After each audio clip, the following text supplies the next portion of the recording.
and the preparation that they need to be successful in K-12 education.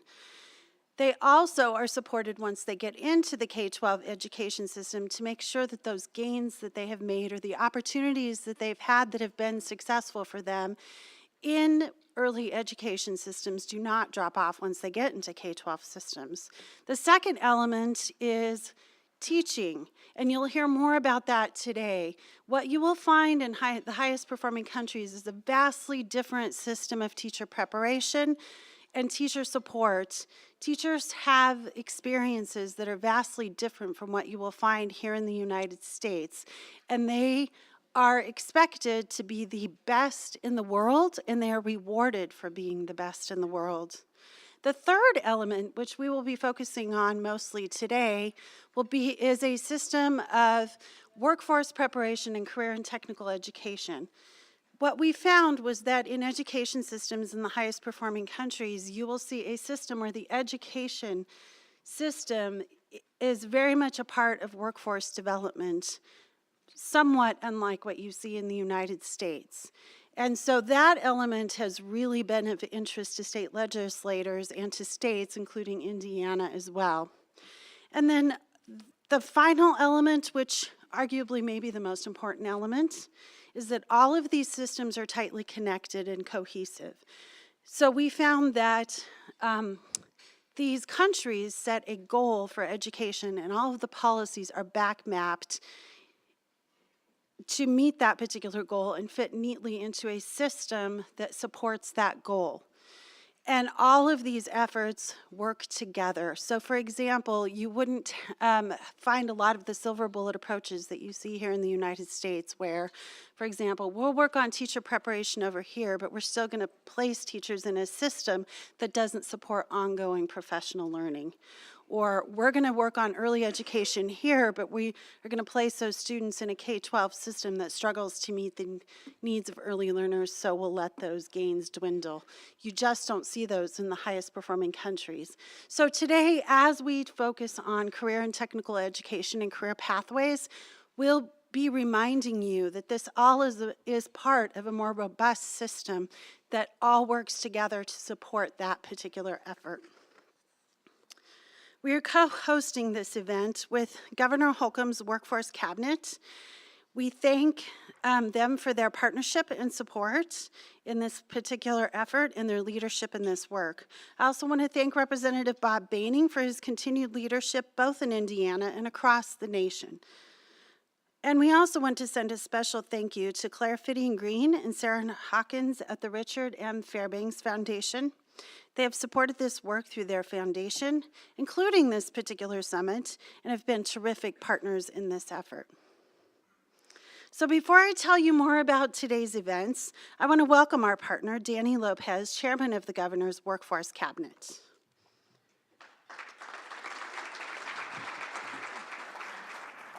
Thank you, Michelle. Awesome. Thank you, Michelle. And thank you to NCSL.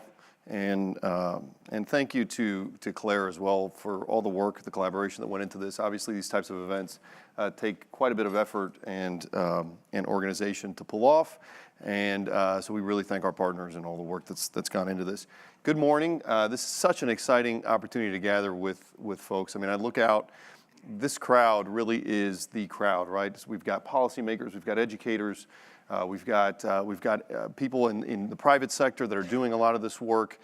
We've got folks that are thinking about these issues every day, and I really think it's a testament to number one, the excitement that there is around the state on this issue in particular, and figuring out how we strengthen that pipeline from pre-K all the way to career. But I also think it's a testament to how people in this state, which I think is unique to Indiana. People in this state really do have a sense of collegiality, collaboration, want to come together, figure out how to solve problems in a very pragmatic and practical way. So thanks to all of you for being here. Michelle mentioned the Governor's Workforce Cabinet, recently created last legislative session. In partnership, in a bipartisan way with our legislative friends, the Governor really came to the conclusion that we have a lot of very good effort around education, workforce development, and again, that pipeline, strengthening that pipeline. But there wasn't really a whole lot of synchronization between a lot of those efforts. There weren't common goals that were being set. We didn't have a super collaborative way across state agencies to break down silos and figure out how to move forward in a way that's coordinated.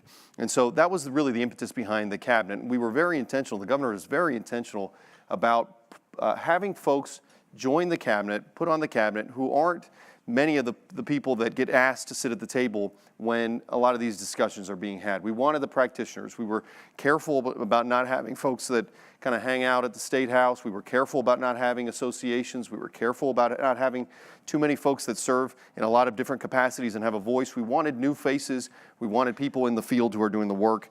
And the enthusiasm from that board, the enthusiasm from the cabinet, the progress of learning about policy, about funding mechanisms, and some of the really tough, meaty decisions that we are debating has been an interesting one, a good one for our cabinet. I think our cabinet members would tell you they are light years where they were just 6 months ago in terms of their understanding of state policy as it pertains to workforce development and education. So it's been a wonderful journey.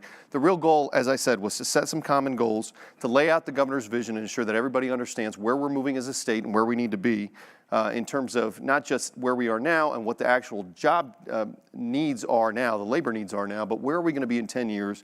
We're much closer to 2050 than we are to 1950, as the governor likes to say. And so, what is Indiana going to look like as our economy continues to evolve and workforce need continues to evolve? And then to implement change. We are a change agent. Our cabinet is there not to have policy discussions and then walk out and go our separate ways. The cabinet is there to give direction. There's very clear statutory authority in the cabinet, and the goal is to implement change across state agencies.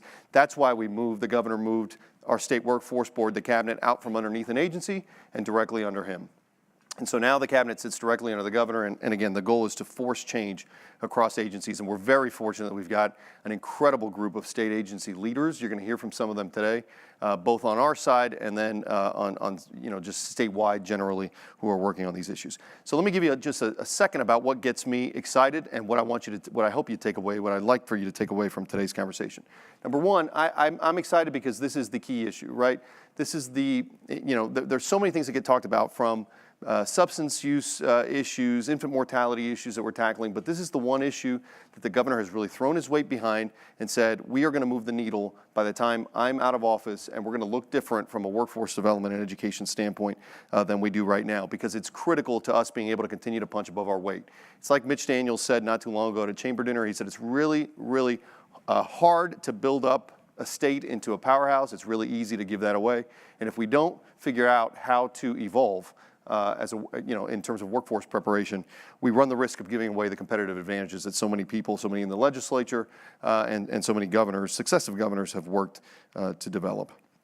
So that's one thing. The second thing is that the investments that we are making as a state are real. When you think about, in just 2 years in this administration, we've doubled funding for pre-K. This year alone, we're going to spend upwards of $200 million on childcare and pre-K. We've put computer science as a mandate in every school, and we're throwing some support behind it to reinforce professional development, for teachers around computer science and STEM education. Graduation pathways. I get more calls on graduation pathways than anything else, right? How did you put this into place? How are you emphasizing work-based learning? And how are you ensuring that that is an essential component towards graduation as opposed to a one-size-fits-all system? Workforce ready grants, making tuition-free, high-value certificates at Ivy Tech and Vincennes is critical, and then also using those dollars for badges and other shorter-term certificates and credentials for our adult populations who are now transitioning into a new economic reality. And then employer training grants, right? Putting money directly in the hands of employers and saying, tell us what your training needs are, and we will fund you, and we will offset some of your costs, and you provide the training, or you work with a higher education partner and provide the training. These are all big steps, and the outcomes are real. When you think about from 2016 to 2017, our educational attainment jumped 2 percentage points, outpaced the national average. 8% growth in STEM bachelor's degrees, 4% growth in bachelor's degrees overall, right? 21st century scholars outpacing their cohorts in on-time completions and 6-year completions at our universities and our colleges. Completion rates generally up. Long way to go. Everybody would tell you that, but generally up. We've seen significant gains. Workforce Ready grants have produced 4,000 completions this year, 11,000 enrollments in Workforce Ready eligible programs, 7,000 trainees through employer training grants, 450 employers participating in that program. We have made the right investments. Thinking about the governor's office of work-based learning and apprenticeships, we've now had 75 kids enrolled in 3 counties in those types of programs in high school, 5 programs in the hopper. So growing in just 9 months with a staff that is really understaffed and is just now starting to take off. So we're seeing gains. So here's my ask of you. I asked 3 things from you. Number 1 is listen.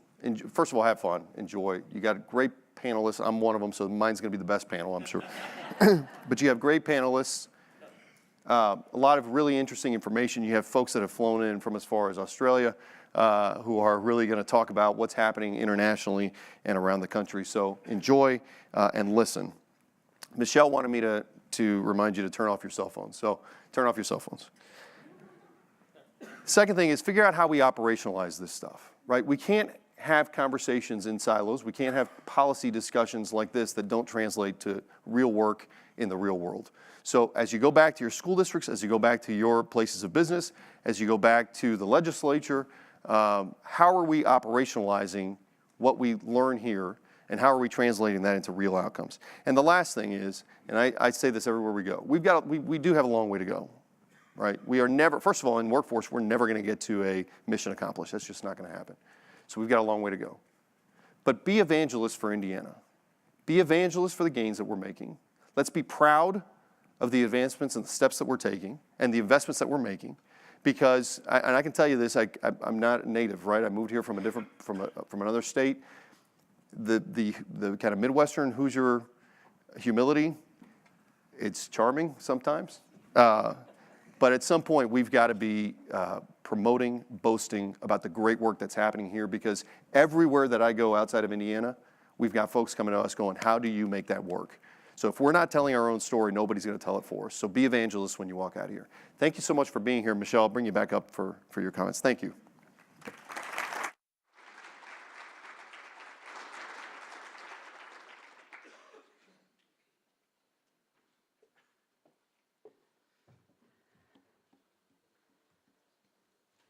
Well, I, for one, am one of those evangelists. I am bragging and boasting about all the wonderful work that you all are doing. And I, like Danny, am super excited about the agenda that we have planned for today. So as a reminder, all of the materials will be on your meeting app, as well as the agenda and the publications and the bios and the other materials that are out on the handout table. But we have additional resources on the meeting app. If for some reason you have trouble downloading the meeting app, you can certainly find one of the NCSL staff who are floating around in the back of the room or out by the registration desk. They will be able to help you download that. And as a reminder, there is also a meeting evaluation form on that app as well, and we would love your feedback on this. I also wanted to mention that we will be having a really robust presence on social media today. NCSL's social media expert is here. She's going to be tweeting. We'd love to have you participate in the conversation. As you can see, we have a meeting hashtag. It's in IN for Indiana Career Summit, all one word. And you can also find our Twitter handles, NCSL Education, NCSL.org. You can find the Fairbanks Foundation handle and the Workforce Indiana Twitter handle as well. So we really encourage you to participate using social media. So I just wanted to go over the agenda for the day. We have planned for you a really nice variety of speakers. We wanted to start out by really inspiring you to hear about the role that education can play in workforce development and what that looks like in other countries, but most importantly, why that matters. Why is this important for you to take on this imperative? Why should Indiana be thinking about the role of career and technical education and youth apprenticeships in order to build your workforce for tomorrow? So we will start off with that conversation with our expert, Tony McKay. Then we will have a discussion with national leaders on this issue so that you can get a perspective of what's happening in some of the other states and you have a sense of where Indiana fits into the context. And then we will begin to focus more specifically on the work that's going on throughout Indiana. We want to make sure that you have an opportunity to hear about what's going on in your own state. And we want you to be thinking about your role as a partner in this work. That really needs to be the theme throughout the day. That's a challenge that we have for you, to be thinking about the role that you play in your individual context. How do you contribute to this effort? What do you believe will be next steps? How can you contribute to the work that's already happening here, and where should you go with this effort? That will be a discussion that you'll have at the very end of the day. I also wanted to mention in the afternoon, we'll have an opportunity to think about the role that teachers play in this effort. Why it's so important to ensure that you have a very, very high quality, highly effective teaching workforce, and what can you as a state do to support that. We will hear what other high-performing countries are doing in that realm, and then we'll talk about some of the efforts here in Indiana. And then we'll end with a session to talk specifically about the career pathways work, because as Danny said, I know you all entertain a lot of questions. We at NCSL entertain a lot of questions about the legislation and the role that the legislature has played in that particular effort. So then throughout the day, we're going to have opportunities for discussion. We're going to have opportunities for you to give back and contribute to the conversation. So again, we ask you to be thinking about the issues that you want to bring up or the comments that you want to make about your particular role in this effort.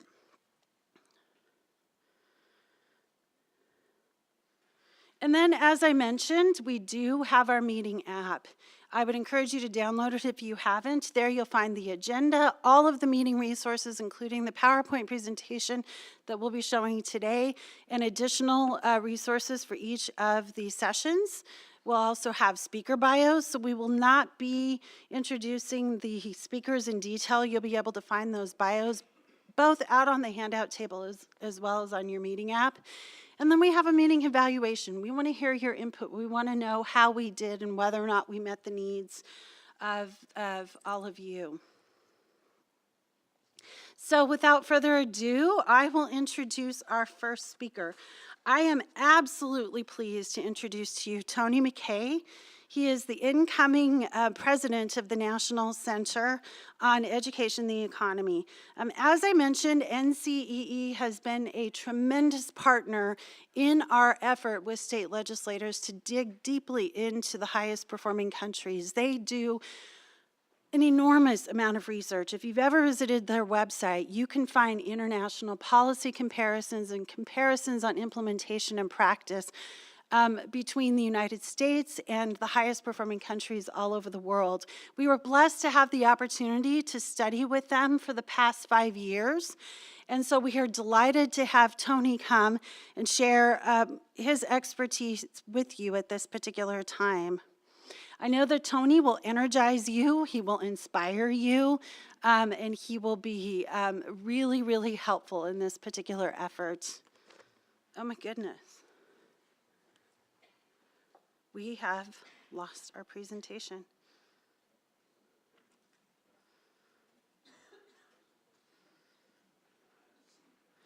Tricia?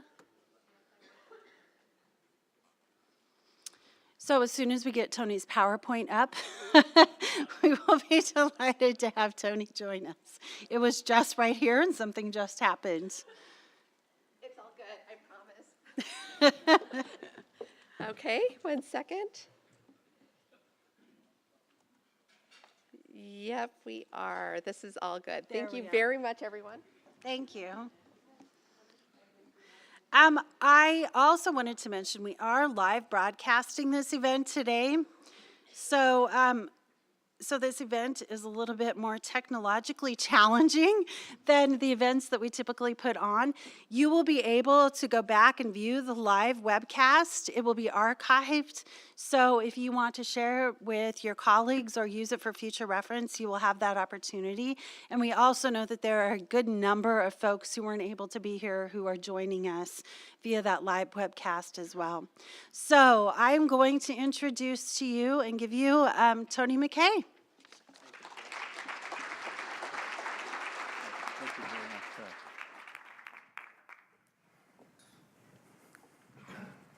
Thank you very much, Michelle. And I just love it when your dear colleagues set the expectations high. So the question about whether inspiration or energy is going to flow from the next 30 odd minutes, can I just make sure I implicate you fully in that exercise? And it's just a delight to be here. Danny, great to meet you this morning, and fantastic work that's taking place.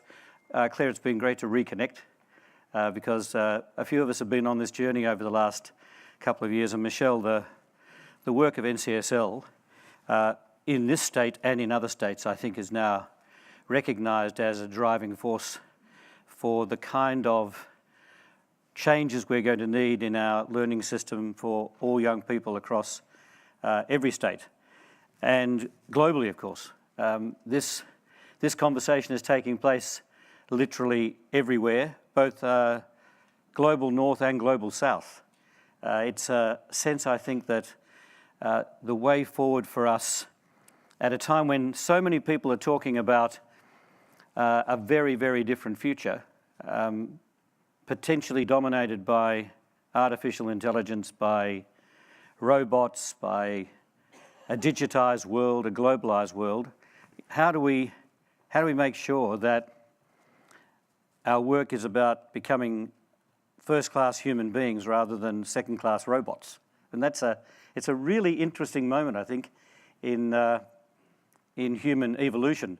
You can see I'm just lifting the expectation of the day to a point where I think many of us in this room think workforce development, career paths for all young people, that's absolutely fundamental to our sustainability. The connections that I think all of us have in this room about the importance of this agenda is that it's the absolute uppermost agenda item that we are facing in our respective countries. That's how important the learning business is over this next period of time as we go forward, as you say, to the next horizon of 20, 30 years. I should just say that I took notice of a number of my colleagues in Australia as I just left 24 hours ago, who live with me in a deeply committed sports capital, Melbourne. The truth is we define ourselves by our sport. Other things matter, but the most important thing really is in fact sport. My understanding is that we share that in common. I was told that if I said go Pacers, perhaps not quite in an Australian accent, I would at least feel a sense of affinity. I was told that if there was a particularly good point that was raised during the day that was the equivalent of a three-pointer, I could say, boom, baby. So, and I thought, well, perhaps I'll say that up front and not again. And the other point, well, I was asked to inquire after the health of Victor. Is he actually making progress on the injury front? So I just wanted you to know that there are a few people who have this kind of sense of connection wherever they are. This place has got quite a reputation. And by the way, I'll come back to that because I think when you have a city and a state that's committed to not only all of the endeavours that we're talking about today, but is a vibrant sports and arts precinct as well, there's a real question about how that can help to drive an economy, because it's actually in the very fabric of the way in which people think and live and what inspires them and what motivates them. So I don't want to underestimate that. The reason I say it is that I've just been working with the Committee for Melbourne as we are redeveloping the whole of our own sporting and cultural artistic precinct so that you can literally walk, as you can here, from block to block and feel a sense of connection with wonderful human activity and achievement. So it does strike me that this is something that is a huge, huge asset and a great way to leverage a kind of future that young people themselves will want to help to shape. Let me say that I think that when Michelle said to me, look, this will be a focus on creating career paths for all students, there was a bit of a sense that at other times when you talk about career pathways. It seems to be one part of the equation. And Michelle, you were making clear that unless we think about this work as a total system, it's very hard to be able to lift the performance of the entire education learning system in a state connected to all of the players who have a huge stake in this. And I think, Danny, you saying this morning that this is the right crowd. I can't imagine now that anybody doesn't think that learning is their business.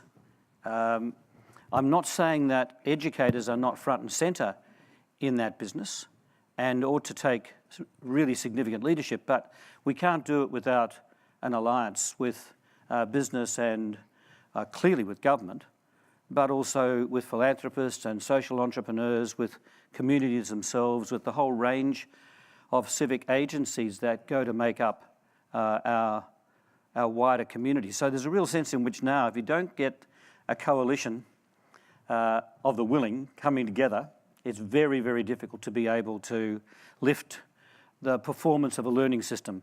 It truly is everybody's business. I want to come back to that. But the other point I was wanting to make a comment about pathways is that, to me, this now is the front and centre agenda. The question about whether you would use the word career is really interesting. Because in a way we're redefining careers in so many ways, and people in this room know that. The interesting thing for me is that often when people talk about this, they seem to talk about it in the future, that there's a new world of work opening up for young people. That young people will not be able to expect a kind of lifetime career, that they will move between careers, that the nature of careers will change dramatically. Even the language we use around describing what we might think about as clusters of jobs is going to change dramatically and is changing. But it's not as if it hasn't already. I mean, every one of us in this room and every parent of every young person in our learning system now are experiencing exactly these changes.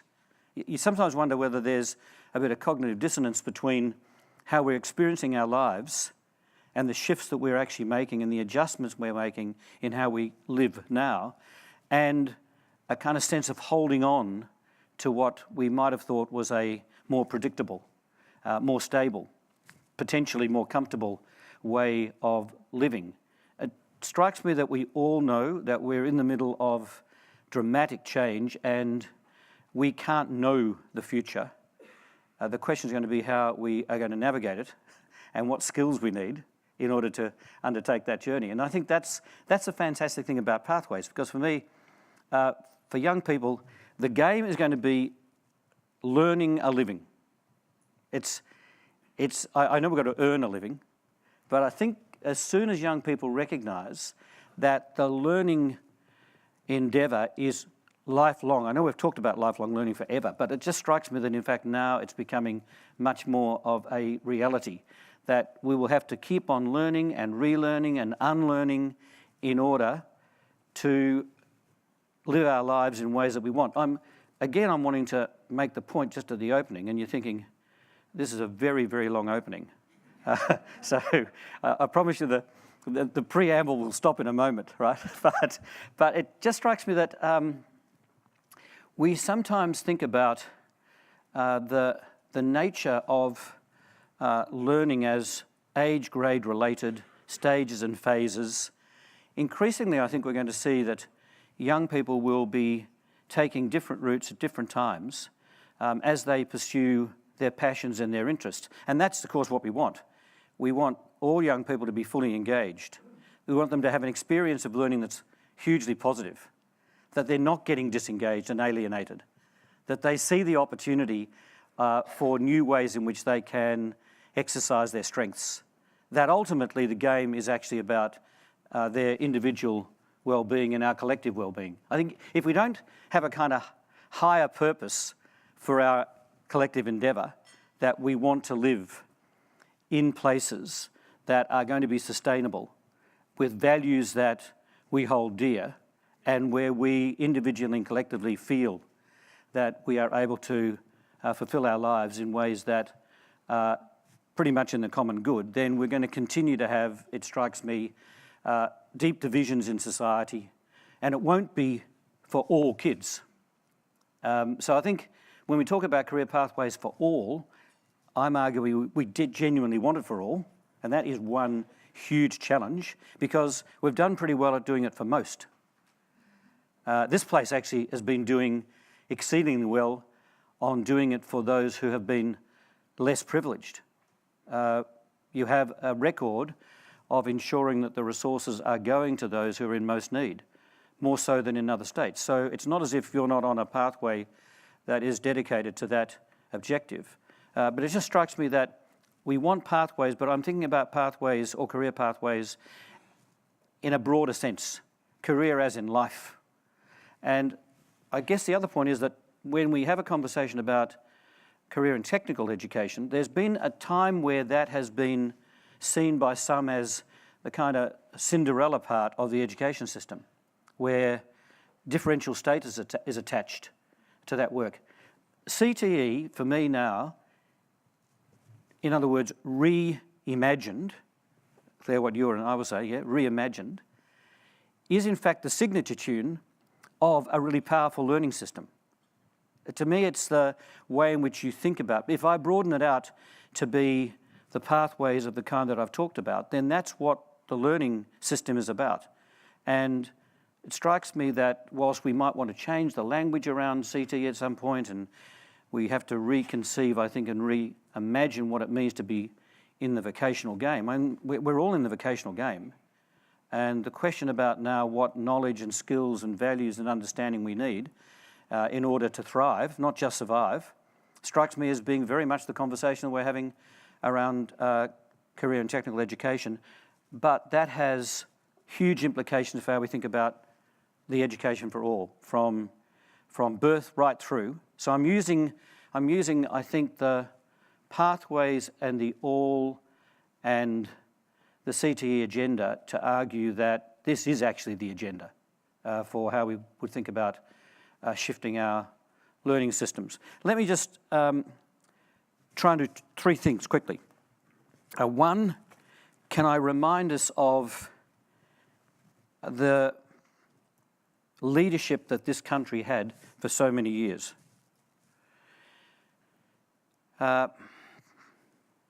It's pretty clear that the US was the dominant force.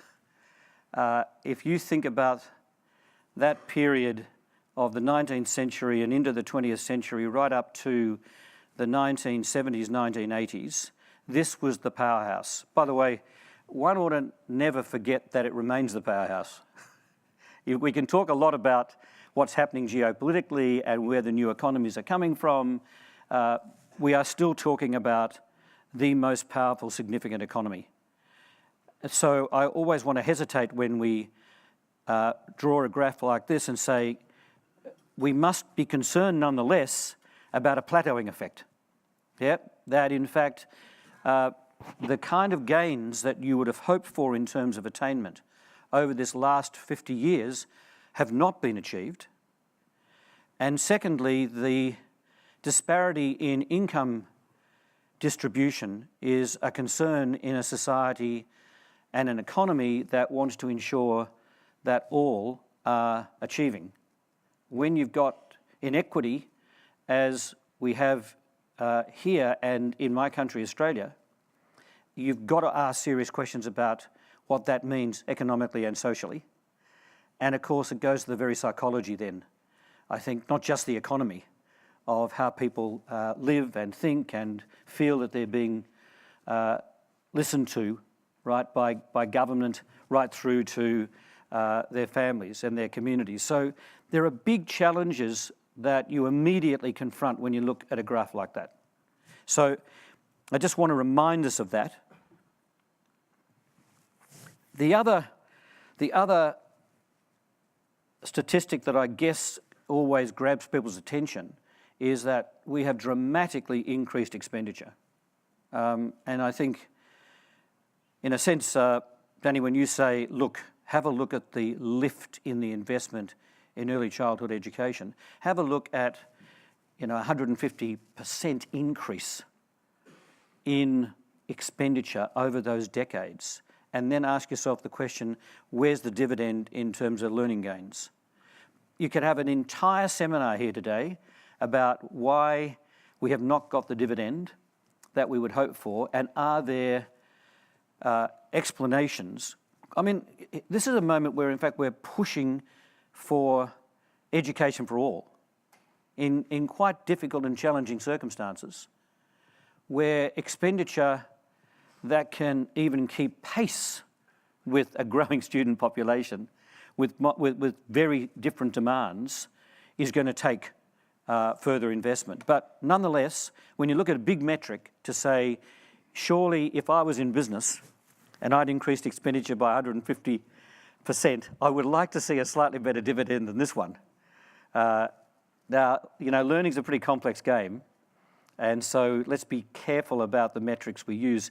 So often when we talk about the high-performing systems, high-performing learning systems, we are using the international statistics of the testing program that we run every 3 to 4 years with 15-year-olds, the PISA test, which you'll know about.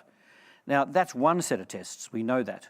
There are plenty of other measures that you'd want to bring into the conversation. So I'm not trying to reduce this conversation to just 1 or 2 metrics, but I am wanting to, I guess, confront what we all know and just have that as a reality that we are dealing with. The question about this world of work that we're talking about, it just strikes me that we are going to have a huge debate about this. I mean, there is no question about the shifts. Everybody in this room, as I mentioned before, is experiencing them. If you're in the business community, quite frankly, in any community, whichever sector we're in, whether it's the business sector or a not-for-profit sector, working in the area of social entrepreneurship, philanthropists that are working hard to support and partner others in the workplace, we are confronting those kind of changes. And it strikes me that nobody's going to debate too much of this. We know that, in fact, this place is attracting now manufacturing of a different order. And when you think about the sophistication of new industries that are coming in to this state, whether it be in the area of manufacturing or whether it be in the area of technology more broadly, or whether it be in the health sector, whether it be in the arts sector, we've got so many examples, I think, of new industries. They are all saying we will need a workforce that's adequate to our high aspirations and the sophistication of the work. So we really are talking about a different era. I'm not going to get too much into ultimately, does that mean that we are talking about a very different world with AI and robotics? That means that we'll become completely redundant. Let me just say this. It strikes me there are 3 things about we humans that so far I haven't seen in any robot. One is that we're not bad at cooperating with each other. That is a distinctly human characteristic. I mean, maybe AI and superintelligence will get there at some point, but not at this point. They certainly don't communicate in the way that we do, and they certainly don't have empathy. It just strikes me that those 3 characteristics of we humans are pretty important, and they're going to solve most of the problems we're going to confront. And these problems are getting more complex in every field of endeavour. So I'm holding on to the fact that we humans are going to be pretty vital to the outcome of the way in which we're going to live. And I'm assuming everybody in this room is kind of like generally with me on that front. Yep. That's great. That was a kind of very positive response there. It was even more positive than Go Paces. So I'm not going to dwell on this. I just want to raise that as a kind of statement that most of us would, I think, embrace in one way or the other. By the way, I'm not suggesting that every day of our lives now we are, every moment experiencing a different way of being. We're holding on to a good deal of what we see as being desirable in the way in which we live our lives. But we've got a very fast-changing economy. And by the way, the reason why I think this is the conversation that brings education and the economy together in a way that is not a narrow serving of what people in previous periods would have said, education for economic ends. This is education and economy working together in order that we actually are able to become more human and therefore live better lives. These are not two separate conversations. This is one conversation. And I think that the more we can see that, then we will not be dragged back into, quite frankly, unproductive debates about who's leading this agenda. There's going to be plenty of debate. That's what you want. A lot of debate about the best way of taking things forward. But when you get a workforce cabinet that's thinking about this from whole of government perspective, and then to every part of the society, then you know that you've got people's attention. So it strikes me that this is the way in which we should be thinking about the debate. Let me just say, this would be a debate where, in fact, we would say, look, we can do better, and we are doing better, and we're investing more as we go along, and we're making incremental gains. The problem is that most people would say incremental gains are not good enough now. Sure, this is still an improvement gain, but we're going to have to innovate. We'll have to experiment, and we'll have to do things not just better, but differently, if we are going to meet the needs of all young people here. And the only thing one needs to do is to remember that if we're in a globalised environment, if others are doing better than us, and they are, right? And when I say are doing better than us, I mean better than the US and Australia, right?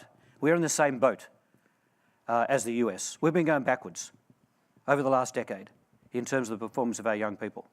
We live right in the middle of Asia. It is the most competitive market on the face of the globe.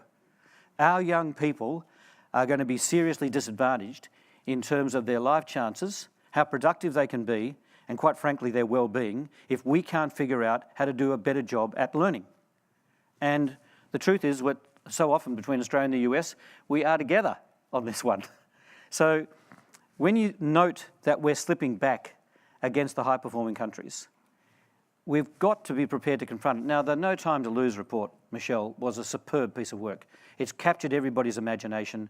People in this room have been on this journey. I know there's been other summits and convenings here in the state over the last few years. We've gathered together in other states. We know the agenda. Yeah, we also know that what the other countries have done, up to date, by the way, let me just suggest for a moment here, up to date, they have been thinking differently about their system. And Michelle has already mentioned this, so I'm going to only touch lightly on it. The difficulty with this kind of representation is it doesn't bring you the systemness. It looks as if, and this is half the problem about using language like building blocks. Actually, the No Time to Lose document better positions in some of the language the kind of subsystems that interrelate. Because in the end, if you're not paying attention to all of these dimensions, it's very difficult to be able to shift the whole system. And then either it's partial or you are shifting one part of the system, but a system has a fantastic way of being able to fight back and pull improvements back to a mean if people are starting to resist. You know the way this operates within social systems. So clearly, the high-performing systems have done what you've been doing now, seriously investing in early childhood.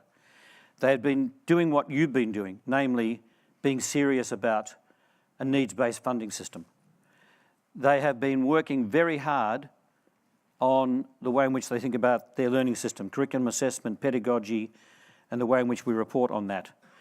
I want to just pick up on two areas because the rest will come to later today. The one about the workforce, the educated workforce, of being of a very high standard is absolutely fundamental. It's very clear that, and I'll come back to this, that you need to have leaders who are able to take this agenda forward. But the question that I think we should focus on, given the attention of today, is you cannot do this work unless you've got pathways for all young people that include the full range of opportunities. And those pathways are not dead ends. And you need to know that as a young learner, you can move between pathways. So the whole way in which you're thinking about young people in high school gaining credit during that period of time that will set them up for a pathway that anticipates college, that allows them to think about how they can gain credentials at the point when they're ready. We're all now talking about the potential for micro-credentials, that as you are able to, this is not to deny the importance of actually achieving a high school diploma. This is not to undermine the fact that we want to set particular standards. It's about how do you then create pathways where young people can progress, not age grade related, but at point of readiness.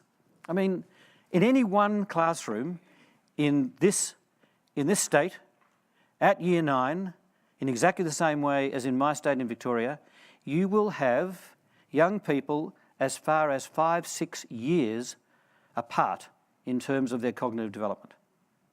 Now, if you're looking in your classroom at year 9, right, at kids either side of that, 2 or 3 years, and you ask yourself the question, how come I am running a program of teaching and learning which is A grade related?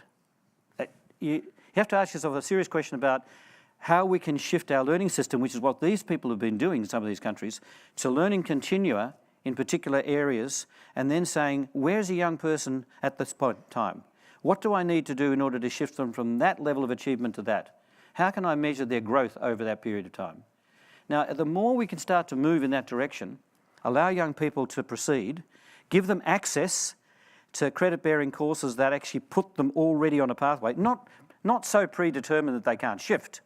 You don't want that, because I mean, we're asking people to be making decisions early in their learning lives. They need to know that they can shift. But the world of work is not going to be locking them in to a particular job. I was talking before about clusters of jobs. They're going to be moving in and out of different roles and positions. So therefore, it's completely consistent with what the new world of work is going to look like. So my sense is the exciting thing is how do we as educators help young people to think about their learning, show growth in their learning, give them access to new opportunities, get them on pathways, give them cross-articulation, be able to keep them motivated, right, and recognise the fact that this is going to be their lives. That to me is why I say that career and technical education is not some kind of, component part. In another way, it represents what the shift in the learning system is going to need to be. Let me just say one word about the question of coherent school governance system, and I'll stop at this point. It just strikes me that the way in which Indiana is going about the work at the moment, I think this is very much, Danny, what you were saying. Yeah, you're thinking about this not from the point of view of setting policies. Sure, you're doing this massive amount of work, of consultation and communication with all of the sectors and communities so that we can understand the nature of people's expectations and how we can better respond.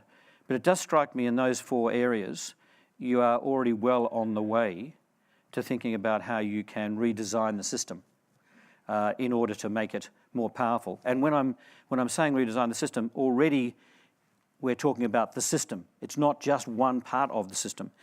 I know this afternoon we're going to say something more, and throughout the whole of the day, Michelle, around the strides that you're making in CTE, around the qualification system, and around innovations in models of teacher preparation.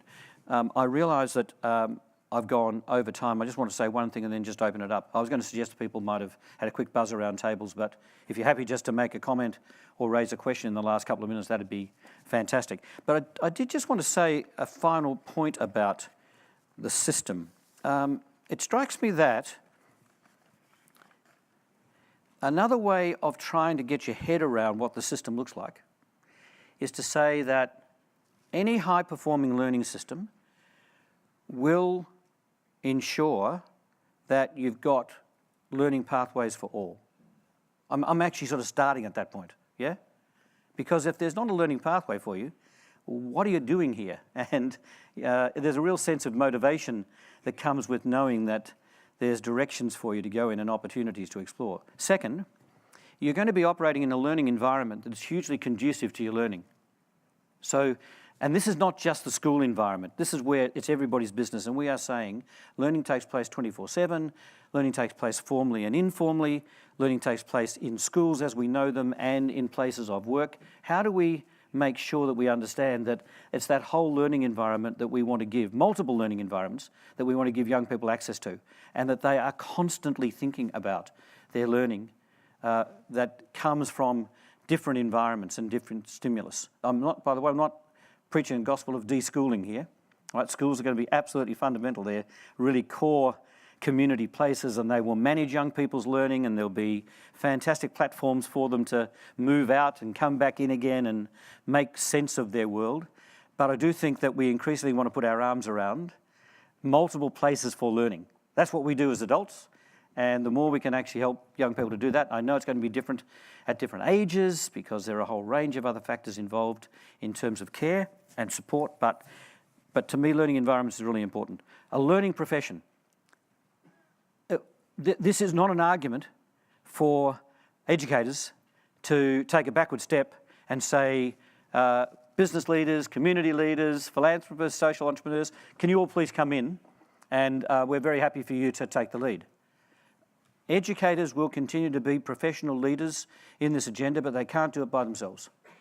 I mean, there's no way this agenda, with all its complexity, to meet the needs of all young people, could actually be handled by, no matter what we do with the workforce. Now, I do realise there's some interesting conversation taking place at the moment about teachers and remuneration and the way in which we're thinking about how we're going to be able to incentivise the educator profession to do even more.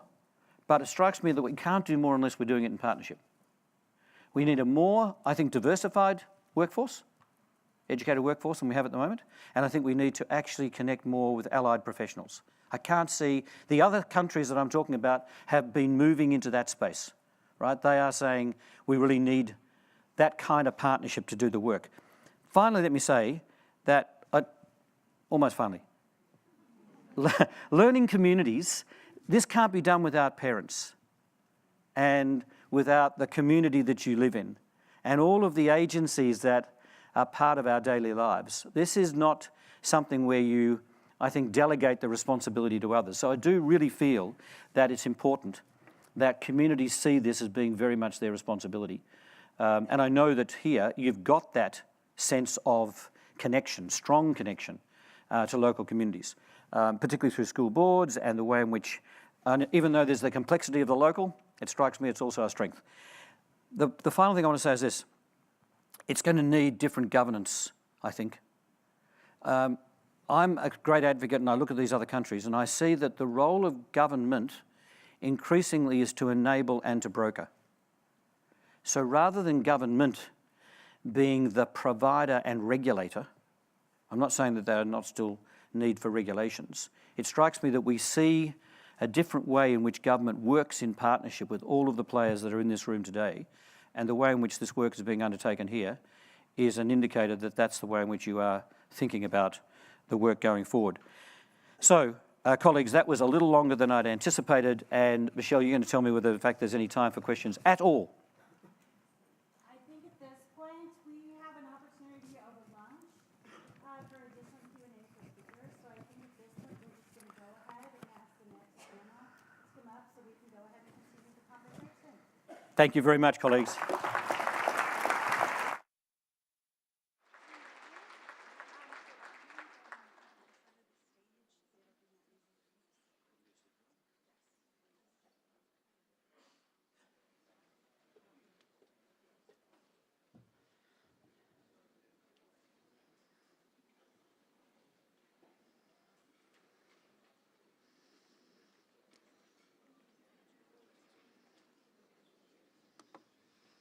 So this gives me a great opportunity for me to remind you that over lunch, we will have an opportunity to break up into groups. So you want to look ahead at your agenda to see which group that you might want to choose over lunch. We'll have an opportunity to spend more time with Tony, our international expert. In another room, we'll have our national experts who will be on this panel. And then we'll have a third room where you'll be able to meet with the Indiana experts who will be speaking on our third panel this morning. Each of those opportunities are time for you to ask additional questions and for additional dialogue and commentary. So as we are waiting for our speakers to get mic'd, we are going to just take a quick break, and then we will begin as soon as our speakers are available.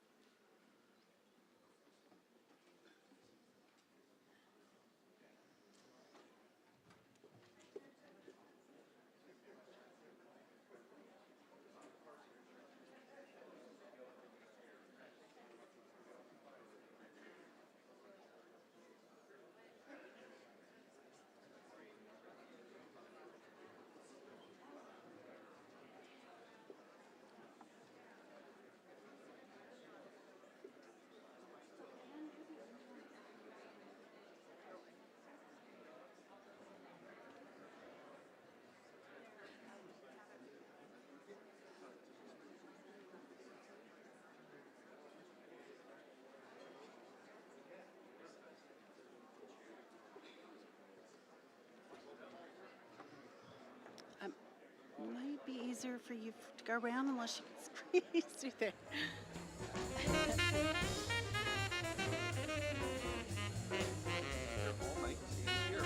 Awesome, thank you. Thanks, Lee.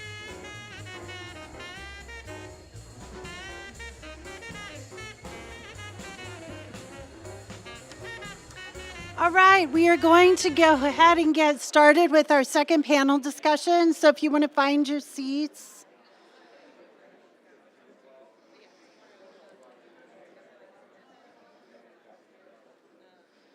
As you will see, following this session, we will have a 15-minute break. But in the sake of time, we wanted to go ahead and continue this discussion that Tony just started for us. As I mentioned, we really wanted to have the opportunity today to give you a taste of some of the action that's going on in other states. I cannot tell you how this topic has caught on like wildfire across the states right now. We are entertaining so many questions from state legislators who are actually wanting to dig very deeply into the career aspect of college and career readiness, and who are eager for their states to really give credence to an authentic effort to ensure that all students are prepared for career as well as college. So you are in good company, and we will have an opportunity today to speak with some of those experts who are working both across the country and in specific states to hear more about what they're doing. I'm very pleased to have joined with us today Brent Parton from New America. New America is leading a really exciting new initiative that Brent will be talking with you more about.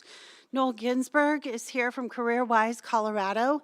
Again, this is a program that's really getting nationwide attention. We're being from Colorado, I'm very excited and proud that this effort is actually happening right in my very own state. And we also have Ann Stanton, who is leading the effort in California on California's Linked Learning Alliance. They're here to tell you more about the work that they're doing, to give you a sense of the context for your work here in Indiana, and to give you a sense of how this is playing out in other states. And Tony will be moderating the panel. So with further ado, I give you our speakers. Thank you very much, Michelle. And colleagues, is there a line of sight? Can you, yep. And you've got the screen. All right, good. Thank you very much. Welcome. Thank you. This is an opportunity for us. I really like the title of this. It's building rigorous and relevant career pathways, the role of CTE in apprenticeship. So it's going to be fantastic to hear the remarkable progress that I think each of you are making. What about we just simply start off by saying, Brent, tell us what you're doing. Sure. It's a highly sophisticated question I just asked you. Okay, a couple hours, I'll answer that. Hi, thank you for having us. Great to be here in Indiana. As mentioned, my name is Brent Parton. I work for New America. We're a research and policy organization. We're based in DC, but proud to say as well, we have a presence here in Indianapolis, Molly Martin, who's here in the local community, but also several other communities across the country. We are a research and policy organization, so when we started to launch what is now the Partnership to Advance Youth Apprenticeship, naturally we started with a research question. And the research question comes to this idea of apprenticeship we know is an impactful career pathway. We know it delivers in the sense that it's a delivery model. It's a very clear model that blends learning on the job and learning in the classroom. And we know the results are strong. But when we look comparatively and globally, the US is somewhat of an outlier in that apprenticeship is really a limited workforce strategy in this country for a limited sort of occupations. It's also comparatively old. The average age of an apprentice in the United States is 29, 28. You go to other countries, apprenticeship is not only young, 16, 17, 18 in terms of when people start, but it's also incredibly diversified by industry sector. It's not just, for example, serving as a pathway to good paying jobs in the construction and building trades, which it is, but also in finance, healthcare, information technology, and of course, advanced manufacturing. So the research question that got us down this path started basically, why not here? Why couldn't we build robust systems that support the transitions for young people from high school to post-secondary into the workforce through a rigorous youth apprenticeship model? We've talked about it in this country for decades. We've gathered inspiration from abroad, but why not here? We put out a report in 2017 that tried to examine a couple questions. What we hear often is that it's not in our culture. So we want to unpack what that kind of meant. On one hand, that can mean, well, we're a college for all society. We don't want that here. That's not for us. We did focus groups and polling, and it turns out when people are presented with high-quality youth apprenticeship programs where you're earning affordable, relevant post-secondary credit and credentials, and you're getting access to work experience and exposure to a career that can be lucrative, turns out people really like that, and they really want it. So there's not really that bias there. Then there's other sort of cultural bias. Well, it's our employers. Our employers don't do this. When you hear Noel talk, though, you'll see that the reality is that if you build it, in many respects, they will come. It is not natural for any employer in Switzerland or Germany to just do apprenticeship by nature of being Swiss or German. It took time to build a system that makes it easier for them to engage and do these types of experiences and host these types of experiences and get the results out of them. So it's not really ingrained in Swiss or Germans that they do this and we don't. The other piece is the sort of elephant in the room, which is equity. That if we build these types of programs, it's for those kids over there. Yeah. The reality is actually different when you look at the programs in the country today. They're actually rigorous, high quality, competitive, incredibly selective, that the equity concern is opposite. That actually the students that are getting access to these are ones that could have probably gone to college anyway. That is a great thing, but it's also a complicated tragedy in some set if we can't create broad-based exposure to these pathways and use them as a strategy to enhance equity in this country. So this idea that there's built-in cultural bias against these programs is not what we found from our research. What the theory of the Partnership to Advance Youth Apprenticeship is that it's about systems, not culture. That doesn't mean it's easy. Systems need leadership, and they need clear blueprints for execution. And the good news is we have a lot of states in this country. Colorado is really kind of the shining example right now of a state that has a long-term vision, wants to build a sustainable system, knows this work takes time, but it can be transformative. They're one of several states we profiled in our report. So with the Partnership to Advance Youth Apprenticeship, what we're going to seek to do is a couple things. One, we need to have a clear definition of what quality means. Otherwise, we spend half our time trying to define youth apprenticeship versus internship versus pre-apprenticeship versus industry. We could go on for days. If we don't have a clear idea of what these programs are and what quality looks like and what success looks like, we're going to lose the momentum. The second thing is we need to connect the leaders. Doing this work is hard. Working at the intersection of industry, K-12, post-secondary, and serving young people is hard. We need to build the community of practice. We want to connect leaders. The third part is that we need more examples and we need to better tell the story of how it's working. And so we will be providing grants and technical assistance to states and cities across the country that want to be a part of kind of the vanguard and community of places that are really saying, we know this work is going to take time, we know it's working with industry in new ways, but we know it can have transformative impacts on our communities. And that's something we want to be able to support and host and say that even limited, concentrated success in this country can go a long way to saying what scale looks like. And Noel can talk a little bit of course, the vision that they're leading on that front. So the partnership is a partnership. We're working with 6 national funders that have come together to say we will invest in a common sense of quality and identity of what youth apprenticeship is. We're also working with broad-based national partners that are out there doing career pathways and have been doing career pathways for a long time. Some of you are in the room today, but groups like Advanced CTE, the National Governors Association, Jobs for the Future, trying to get folks on the same page. And most importantly, we're engaging with the practitioners. CareerWise is one of our national partners, as is the Charleston Regional Youth Apprenticeship Program, because this work is practice too. Implementation matters. And so we launched in October. At the end of fall of 2020, we hope to have more states, more cities doing this work well. We hope to have a better understanding of how well these programs are serving students and communities. And we hope to be able to do the most important thing, which is show it's possible, that scale is possible, and that transformation is possible. Just give me one clarification on, this will sound perhaps less than complimentary. I don't mean it to be. What is your legitimacy? In other words, you've got a partnership, you're working, and I just want to be clear about that, because you're working at the intersection, as you say, of so many moving parts in the system. You've got fantastic partners, you've got resources, but how do you locate yourself in the kind of governance arrangements of schooling? Right. So a couple of things I'll say to this. Yeah. One is we did the homework. And the homework is basically saying that there are people out there that are doing this work and know how to do it. Right. So doing the homework said if you're going to do this, put the practitioners at the front. Yeah. So working with people like Noel, working with organizations on the ground that know deeply. Some of them have expertise in post-secondary. Yeah. Some of them have expertise in workforce development and apprenticeship. Yeah. Some of them have expertise, obviously, in how we get our K-12 systems to build high-impactful CTE dual enrollment pathways. Right.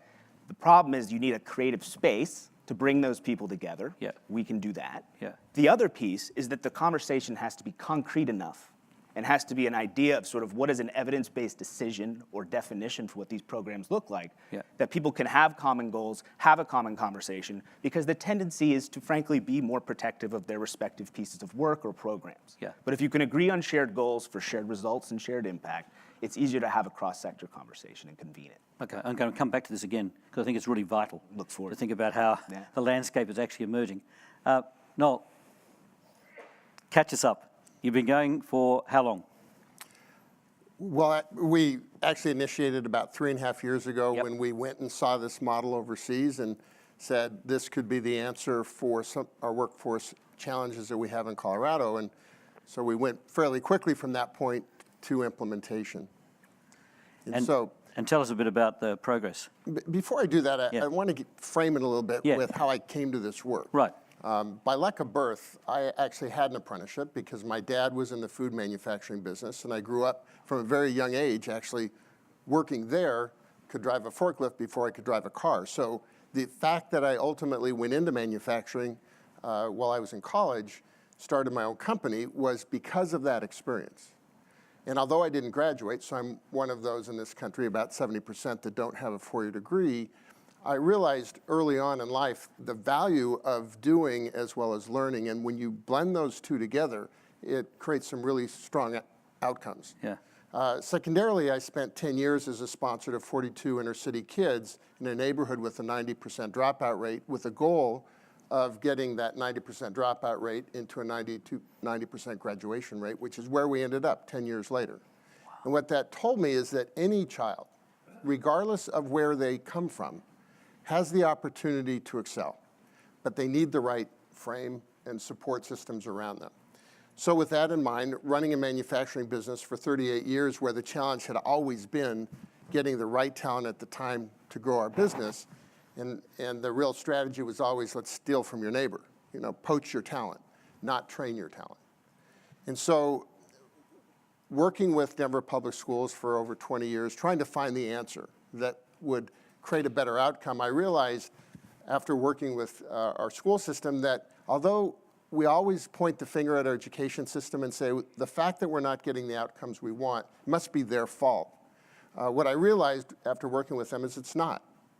That we ask more of them every year. We usually fund them a little less per pupil, certainly in Colorado, which is not something I'm proud of. But actually there's a role for business and industry to change those outcomes, to be partners. So it's not replacing what happens in the classroom, it's really plus. Right.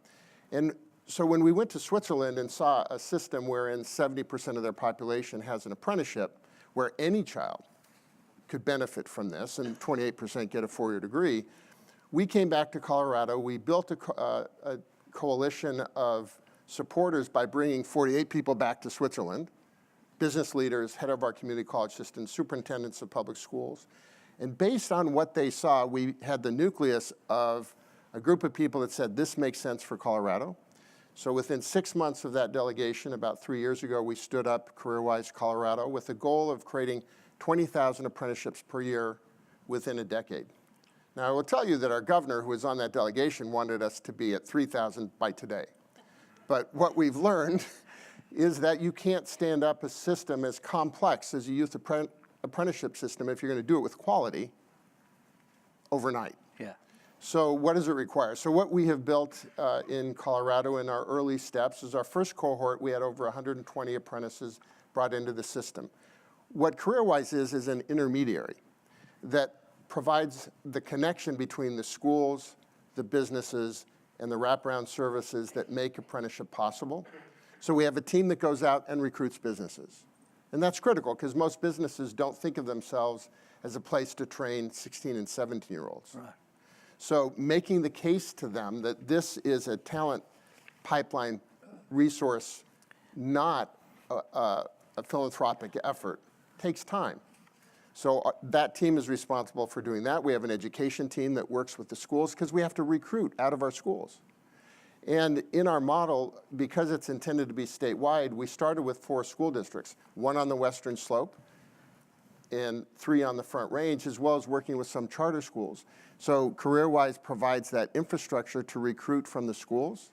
And then we have a higher ed team, because how do you make that transition for students so that they can earn college credit, or if they choose to go on to get a 4-year degree? Yeah. This model actually makes it possible, because within CareerWise, during the 3 years of their apprenticeship, they can earn college credit, making college more affordable. What we're seeing now, because we have our second cohort of apprentices in the marketplace now, so we have over 240 students, is some of them are making the decision that, yes, they do want to go on to post-secondary, and it's interesting. Not all of them started that way, but they found the relevance in what they were doing at work as to why that education was important. So for some, they're going to make that transition, and we're now working to build bridges with our higher ed system, so we have a team doing that, so that you can continue your apprenticeship while going to a 2 or 4 year institution. And so when you look at what we've built, we have an apprenticeship marketplace, we call it our ATS, which is a digital market which allows businesses to post the apprenticeships that they'd like to provide, Yep. as well as enable students to connect to those, and then they compete for the positions. And we talk about equity. So we're in schools like Abraham Lincoln in Denver, which has a 95% free and reduced lunch population. So those kids, by definition, are in poverty, typically are the ones that don't have opportunities, can't make it out. They looked a lot like the Dreamers from my class of Dreamers that we sponsored. And at the same time, we have Cherry Creek Schools, which is seen as the top performing school in our state. And we have charters that are incredibly high performing. And all of our apprentices are doing well. And they're competing and they're contributing to businesses. And in year 2, what we're seeing is that the businesses who thought, wow, how long will it take? Am I going to be babysitting a young person, or are they actually going to add value? And what universally we're hearing is not only did they add value, they did it in half the time that we thought. I was at Home Advisor, which has a division here, Angie's List, I believe, in Indianapolis, that has 9 apprentices. And 2 days ago, they said to those apprentices, we had a group in from out of state, is we will start, these apprentices, when they graduate, will start with a job that pays $65,000 to $75,000 per year. Think about that. I'm in a manufacturing business. Although I don't work there anymore, the apprentices in our business today are building high-speed automation cells from the ground up. We're getting a return on investment that's extraordinary, but equally important, if not more important, is these young people are finding a path to their future that really works. Yeah. So as nice as that sounds, I will also tell you this is complex. We haven't figured out all the answers. I can't think of a week that has gone by that we didn't say, well, that didn't work, let's do something different. So although Colorado is moving forward quickly, we're not out there saying that we have all the answers, because in this process, there's a lot of headwinds. We live in a country where we've done a great job telling all parents, if your child is going to be successful, they need to get a four-year degree. And that's just simply not true. It's a well-intentioned goal, and certainly we want more students to have a path to a four-year degree should they want that or need that.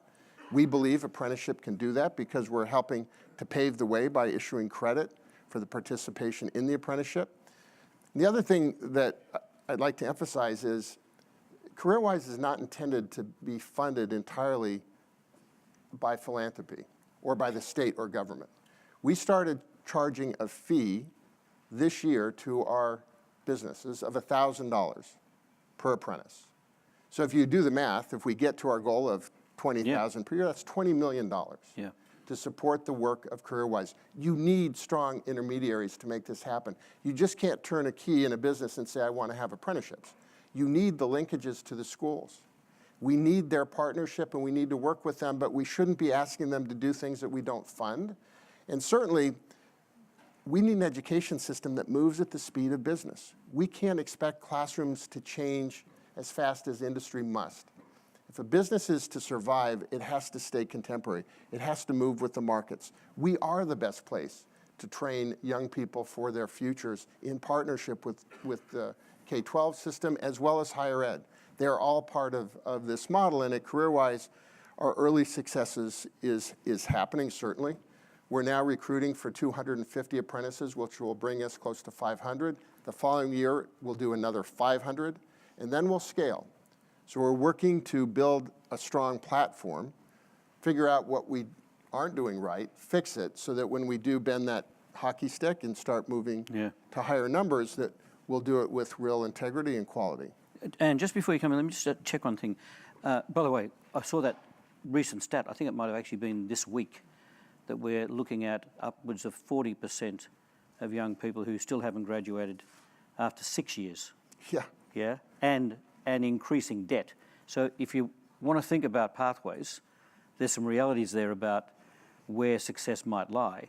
But did you, when you talk about Switzerland and we think about maybe Singapore or Germany, how did you, literally in a couple of paragraphs, how did you do the translation of what you saw into your context? I mean, the big issue is always one of, we can't imitate. We've got a different context, we've got a different culture, a different set of expectations. So there must have been a way in which you were able to determine the intermediary role and make it fit for purpose in Colorado. Well, I think the key to that translation is that we listened and didn't make assumptions about how our education partners would operate, what their challenges would be, both K-12 and higher ed. Right. And we began to navigate those things that are different in Colorado as well as those things that are the same. I will tell you honestly, the vast majority of things are the same. Our kids are no different than the Swiss kids. Our businesses are no different than Swiss businesses. Our education system is.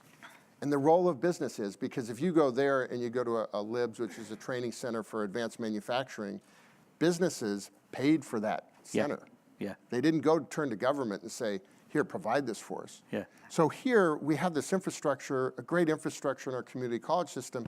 We said, let's partner with them, use that, enable us to go faster rather than going to industry who doesn't have hundreds of years of experience in the guilds or apprenticeships and say, pay for this. We don't need to.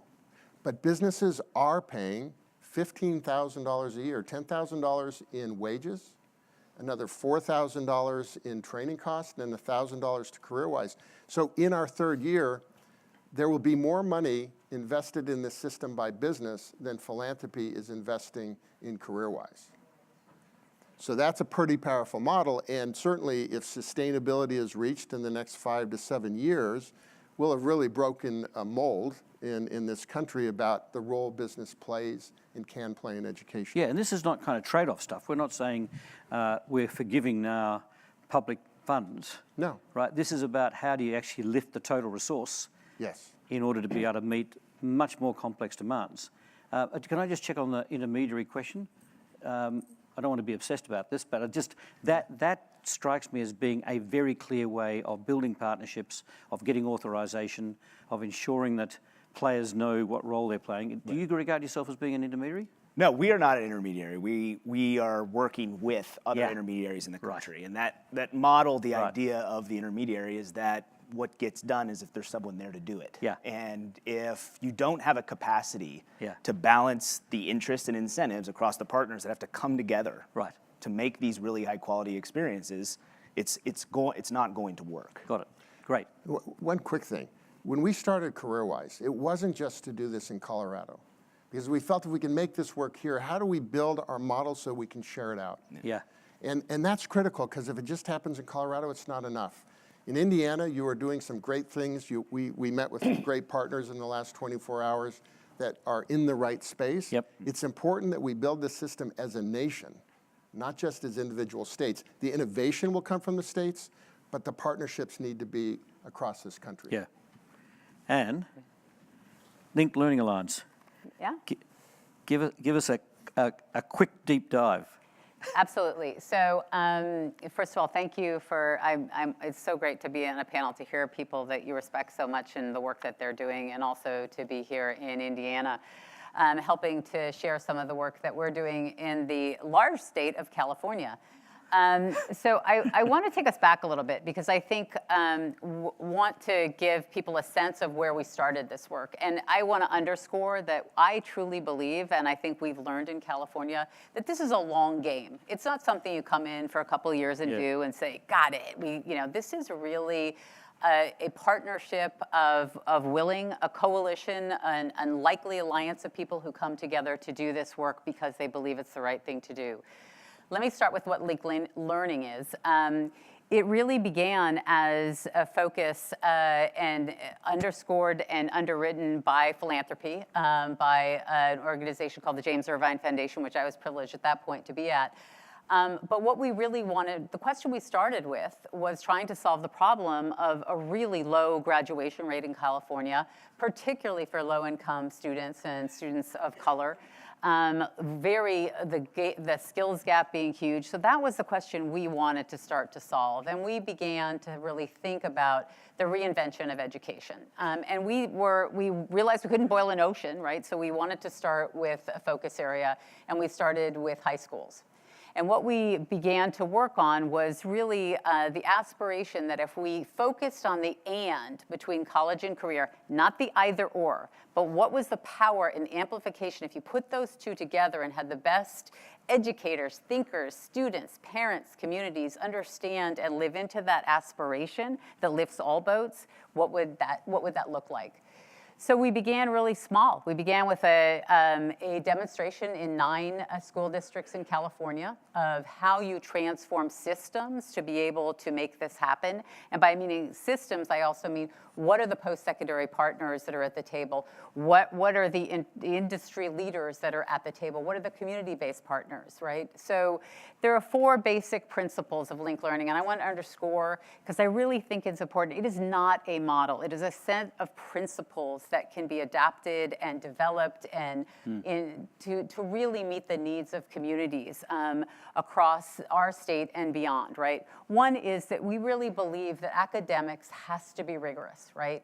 So that experience for young people, the everyday work in classrooms at core academics has got to be rigorous. And in California, we were very clear with equity as our North Star that it had to meet the A to G requirements that allow for entry into the full range of post-secondary systems in our state. So that was really important for us.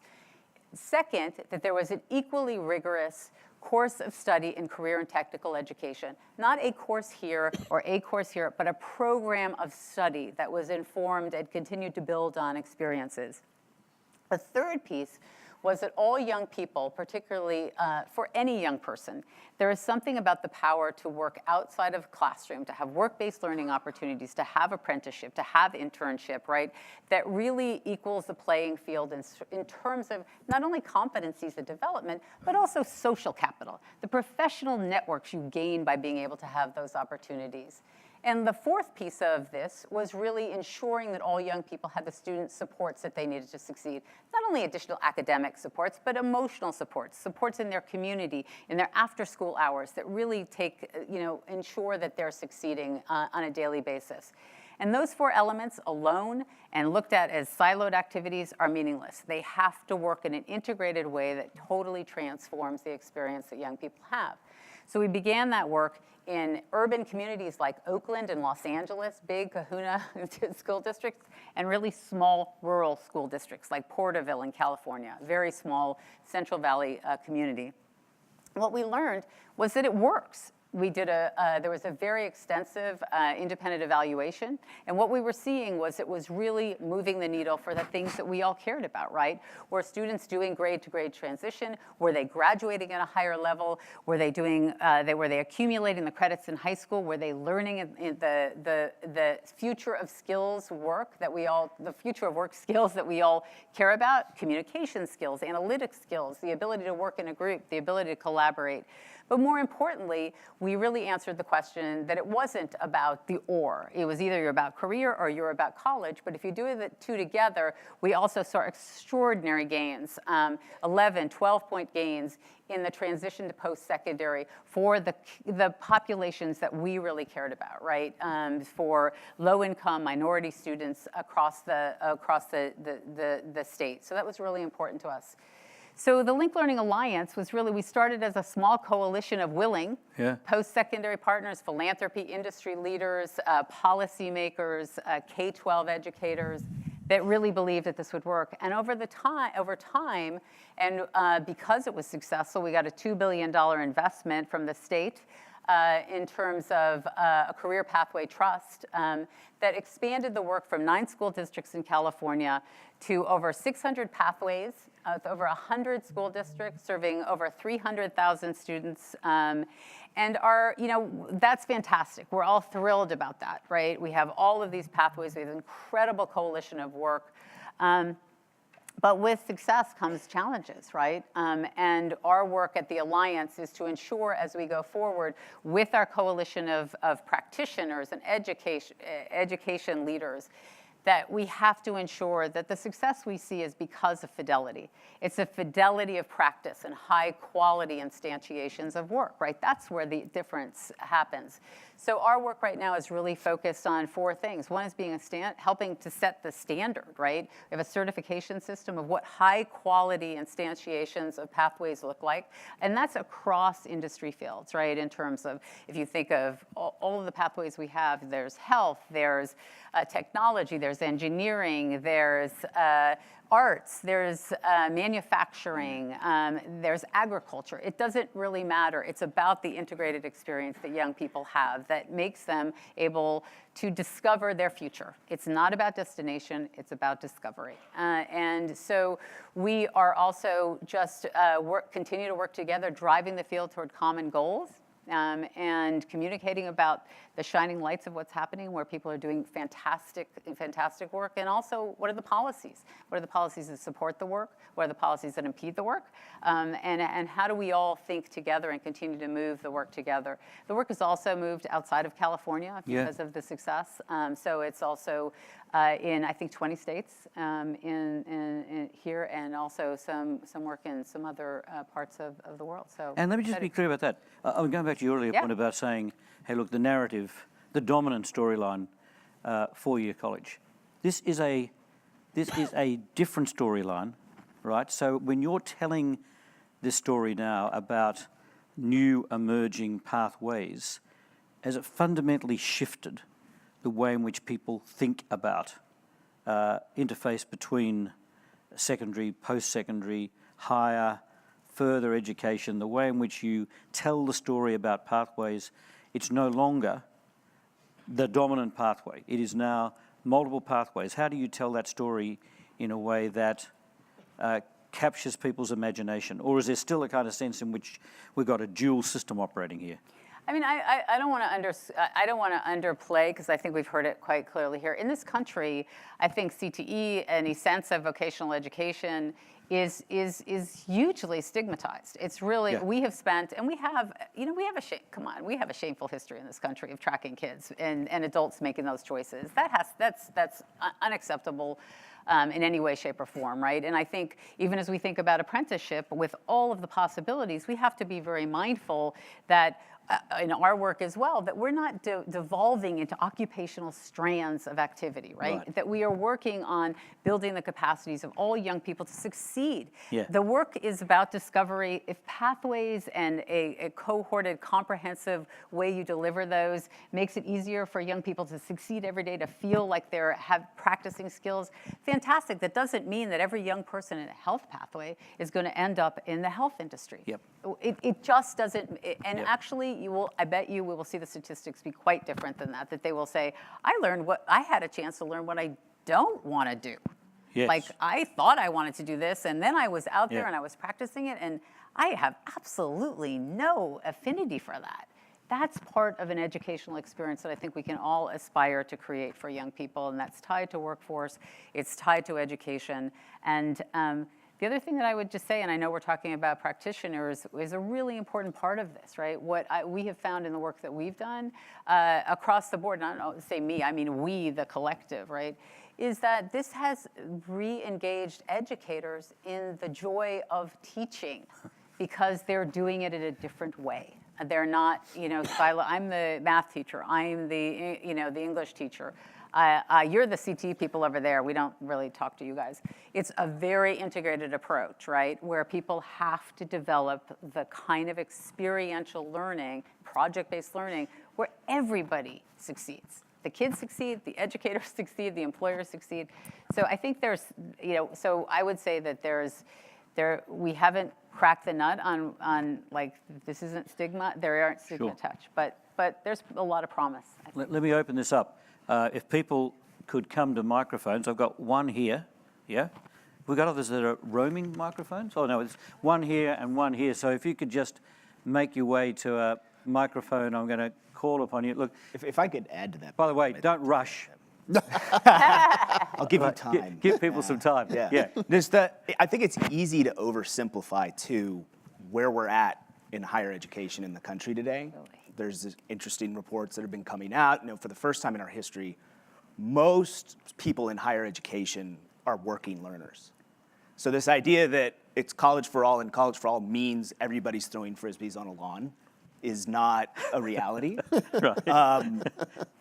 When you think about that for a second, and so the Georgetown Center on the Education Workforce just put out a report that basically says that it's not even just that the higher education experiences are being stratified, but it's the work-based learning opportunities. Yeah. So if we're in a country where whether you're trying to afford college, whether you're trying to get the baseline work experience to get into an entry-level job while you're in college, if that's the situation we're in, what we do know is that you're better off when your work-based learning relates to what you're learning in the classroom.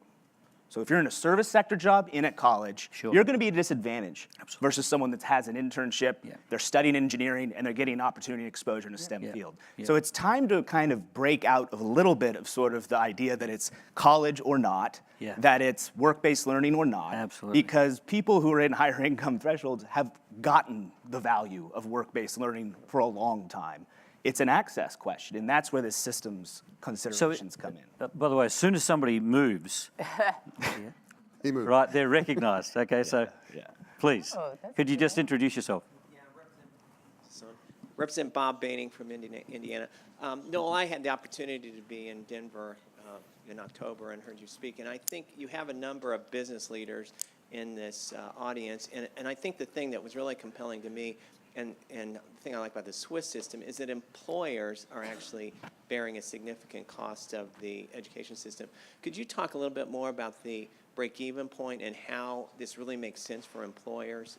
Because I mean, you had a great PowerPoint, I think, that you provided out in Denver that I think was really, would convince a lot of people, especially business owners, that this makes sense. And also, could you talk a little bit how this can be not just for big employers, but also very small employers, because I think that's critical in an economy that we have today.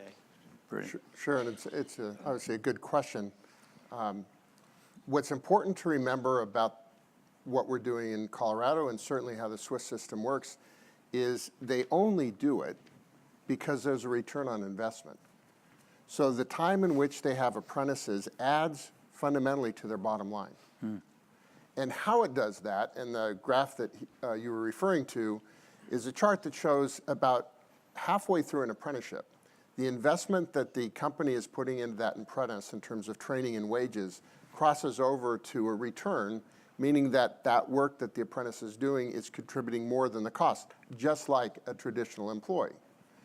Because they pay a training wage, which typically is around the minimum wage, or actually a little higher than that now, the investment as a youth apprenticeship is much easier to develop that return on investment. So at the end of the 3 or 4 year apprenticeship, that apprentice, even if they leave, so they don't stay with the training company, the company has either broke even or slightly made money on the training, just like they do with their existing employees, but they actually have a higher return. If they stay, then it's an incredible return on investment.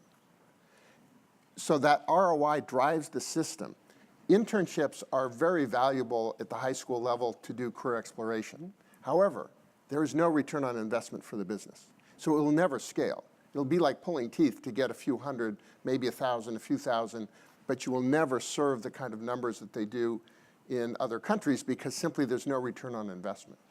So recognizing that is a key element that drives what's happening in Colorado and certainly what enables this in other countries. In terms of larger small businesses, what we found, we thought because of the complexity of this, let's go for the big companies so we can get larger cohorts. And we'd invest some in small business, but this is what we've learned. Now, our largest employer, Pinnacle Assurance, has 28 apprentices. They're incredible advocates for this. They're seeing the return on investment. They did it because they had a workforce challenge, knowing that about 1/3 of their population will retire over the next 10 years. They have over about 600 employees. So they made that decision. They went hard and deep, and they're doing an excellent job. But in general, we're working, for example, Aero Electronics is an apprenticeship employer. Their first year, they brought on 4 apprentices. A small company with 50 employees brought on 4 apprentices. The small company, you'll meet with the key decision maker, typically the owner. He or she will say, this makes sense, I'll do this. Like that, they'll make that decision in like 30 days. A large company can take a year.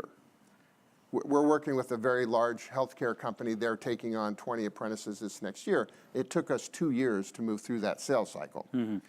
80% of jobs in this country are small business.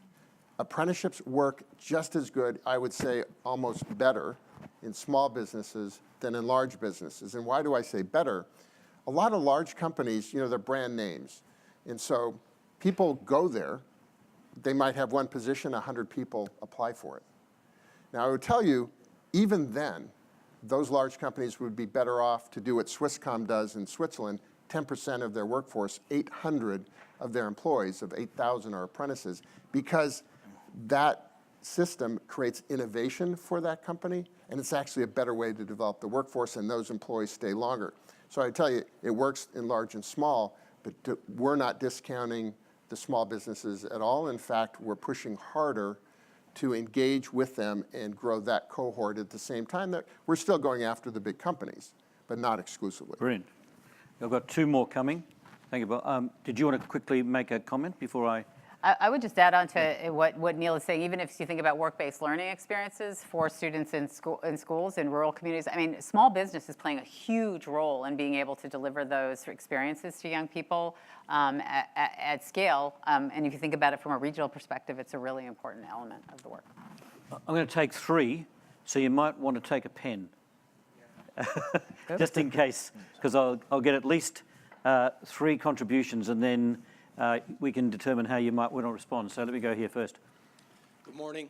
Patrick Biggerstaff, Area 31 Career Programs at Ben Davis High School. I wonder if you might speak to strategies for reducing transportation barriers for students so that they can access multiple training environments and job sites. Thank you. Thank you. Want me to go ahead? Please do. My name is Ron McCulloch with the Region 10 Workforce Development Board in Southern Indiana. I appreciate the question about how you work with small and mid-sized businesses as well as large ones. I have, I think, 2 questions to bundle together. And the first is, any guidance or tips that any of you can give in terms of how you do this more greatly scaled work-based learning work in a rigorous way in rural communities? Yep. Because many of us are in rural communities. And secondly, I have not heard one time the use of the word union or unionize. And I know that in our own experience, there are still employers out there that when you talk about apprenticeship, they back away with fear and trepidation. I don't think you're speaking about it in that way, but any perspective that you can give on that also is appreciated. Thank you very much. And let me go to a third. Oh, hi, Jesse Perez Mendez. I'm the School of Education, Dean of the School of Education at IUPUI. I've been here for 4 months. I'm a transplant from Florida, so I know exactly where 7 Krogers are. So as I kind of get acclimated to the Indianapolis environment, the question I have for the panel is, if there's a magic wand you had to develop an arrangement of how schools or colleges of education can work with workforce development in innovative, in non-traditional ways, what would that look like? Thank you. Okay, let me just hit the headline of each. Who wants to have a crack at transportation? Start. Anne, did you want to have a go? It's okay. No? Okay. Yeah, Noel? yeah. So as you can imagine, the Denver metro area is a pretty large footprint. And one of our schools I mentioned earlier, Abraham Lincoln, is not where all the jobs are, yet we had a large cohort of apprentices. So transportation was an issue, but what we're seeing, and we have an apprentice at CareerWise as well, Tway spends an hour every day getting on a bus and making his way across town to get to CareerWise. So what that indicates about Tway is that he has the grit to do it. We're fortunate to have a transportation system in Colorado, in Denver, in the Metroplex, that although is slow, he would say, it does get students to their jobs. There is a new service called, I believe it's Hop, Skip, Drive, that was founded, I think, in California, and they're piloting it out in Colorado, that is helping to transport students, kind of like Uber, but for kids, because it has a much higher level of security, to opportunities. Denver Public School actually bought multiple microbuses to move students from the school to their workplaces. So there are multiple strategies. Unfortunately, it can be expensive, but it is possible. But the best way is the grit of these young people to make it to work, and they're doing it, even when it takes them an hour to an hour and a half to get there. Great. And I would just say, it's an imperative issue for ensuring that all students in all communities can participate in it. Noel touched on a few of the things. It's a complicated problem. It's a solvable problem, but it's very hard to solve without sort of a system partner and a scaling partner. Yeah. So we've seen a lot of patchwork solutions in different parts of the country. In North Carolina, they work with regional community college and programs, work with the local workforce board. They're able to move some funds to support transportation vouchers. We've seen some community-based organizations in other communities, even churches using church buses in certain communities. But these are patchwork that, if part of the system building, part of the idea that these programs could be for any student that wants to participate, you have to think of sort of how do we work with our school systems that have some of this infrastructure, making this a mainstream integrated pathway that we can use the existing transportation infrastructure. These are things that are solvable, but are going to be hard to solve without a clear policy framework and a clear idea of roles and responsibilities. Let's have a crack at rural communities. In terms of transportation, or? No, I was going on to the second question. Right, some of the challenges. But do you want to do a comment on transportation? So what we've found in terms of I think the rural communities, honestly, because California has rather large footprint, and I think that what we have seen is in the rural communities, this is as successful as it is in the urban centers. And by that I mean, there is a real commitment in, I think, rural communities to understanding that if they don't solve some of these problems, there's a level of urgency that comes in, and Brent and I were talking about this earlier, that doesn't always happen in the urban centers, right? So the kind of coalitions that are there for employers to come together to work with their school systems is there. I think it's an essential element of what they do, and post-secondary partners are a part of that too. I think the post-secondary secondary can play a much larger role in that. Everywhere, there's no question. But I do think that and I think you've heard it from Neil, you've heard it from others. I think that there has to be an intermediary structure, right, that translates between employers and the school system, right? In rural communities, what people have done is use their district funds, right? They have built in a work-based learning coordinator in all of their schools. That's a primary role, and they are working as a coalition in regions to develop opportunities with businesses, whether they're small or whether they're larger, right? But there's a designated funding base for work-based learning coordinators that really do that interfacing. It's not just another thing you add to an educator's a list of things that they have to do in a day. It's a specialty, and people think about it, but they build it into the system. No, you deliberately chose a district that was rural. We have, and we've learned a lot in trying to do that. Yeah. That is, rural will play differently than the urban centers because the opportunities are different. We went to La Junta in our first year trying to start up a manufacturing pathway because they had a core nucleus of businesses, but they were in recession. So we weren't able to support them, and we didn't have pathways in the two areas that they needed and could support, which was in education, teacher apprenticeship, as well as healthcare apprenticeship. Yeah. So we're building out both pathways now to do that. Now we're in Estes Park, which is mountain rural. We're in Eagle County, which is mountain resort rural. It's kind of odd. But we only have 14 apprentices there. We'll probably have about 10 in Estes Park, which is a very small community. And the cost per apprentice is going to go up for us to support it, but in building a statewide system, you make those investments, so we'll share our resources. But the bottom line is, what we learned in Switzerland is, whether they had a very small town, they would say, that train stop you went through is probably run by apprentices because there's only like 250 people living in the town. So it can work. We aren't deep enough yet to know all the answers, but we're certainly not shying away from it. Right. Have a crack at unions. Oh, boy. So I'll state a fact. You can look at the registered apprenticeship system. Most of the registered apprenticeship programs in the United States are non-union programs. It's a fact. So this idea that you have to be a part of a union, the idea that a union is a next logical step after your apprenticeship program is just not borne out by the facts. Now, here's the other piece of the facts on the ground. Unions run very large, robust apprenticeship programs in this country, and we should honor that, and there's a lot to learn from them. They figured out the important questions. How do you finance these programs? By sourcing resources across all the employers that are benefiting. How do you have strong quality frameworks that have truly portable credentials so that the apprentice is able to take their skills and take them to other places?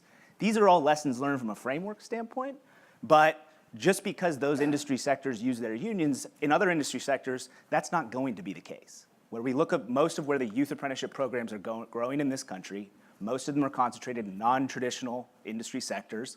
Think healthcare, information technology, professional business services, of course, advanced manufacturing.